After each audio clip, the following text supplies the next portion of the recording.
શું તમને કબજિયાતની સમસ્યા છે? તો આજે હું તમને એક મુદ્રા, એક પ્રાણાયામ અને એક આસન બતાવવા જઈ રહ્યો છું કે જેનો અભ્યાસ કરવાથી એ કબજિયાતની સમસ્યા ધીરે ધીરે દૂર થઈ. તો સૌથી પહેલાં આપણે મુદ્રાની વાત કરીએ તો તે છે અપાન વાયુ મુદ્રા, કે જે બંને હાથની જે પહેલી આંગળી છે એને અંગૂઠાના મૂળમાં લગાવી દેવાની છે અને ત્યાર પછીની જે બંને ફિંગરો છે એને અંગૂઠા સાથે લગાવી દેવાની છે. આ છે અપાન વાયુ મુદ્રા કે જે તમે દિવસ દરમિયાન ગમે ત્યારે કરી શકો છો. આનો અભ્યાસ મિનિમમ રોજ 15 મિનિટ કરવાનો હોય છે. ત્યાર પછી આવે છે આપણે બ્રિધિંગ પ્રોસેસનો અભ્યાસ, જેના માટે આપણો એક હાથ નાભી ઉપર રાખવાનો છે અને શ્વાસને ઝટકાની સાથે બહાર છોડવાનો છે અને પેટને અંદરની તરફ દબાવવાનું છે. આ રીતે આનો અભ્યાસ પણ દિવસ દરમિયાન ગમે ત્યારે તમે ખાલી પેટે કરી શકો છો, મિનિમમ 5 થી 10 મિનિટ માટે. અને ત્યાર પછીનું એક આસન આવે છે જેને કહેવામાં આવે છે પવન મુક્તાસન.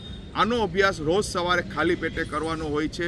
રોજ સવારે ગરમ પાણી 1 થી 2 ગ્લાસ પી અને ત્યાર પછી આ આસનનો અભ્યાસ કરવાનો હોય છે. કઈ રીતે જરા આપણે જોઈ લેશું.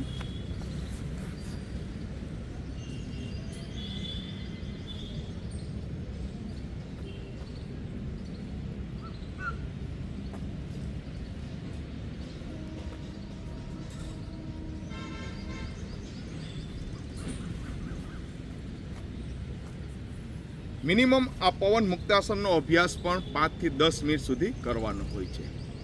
ઓકે, ઓમ નમઃ શિવાય.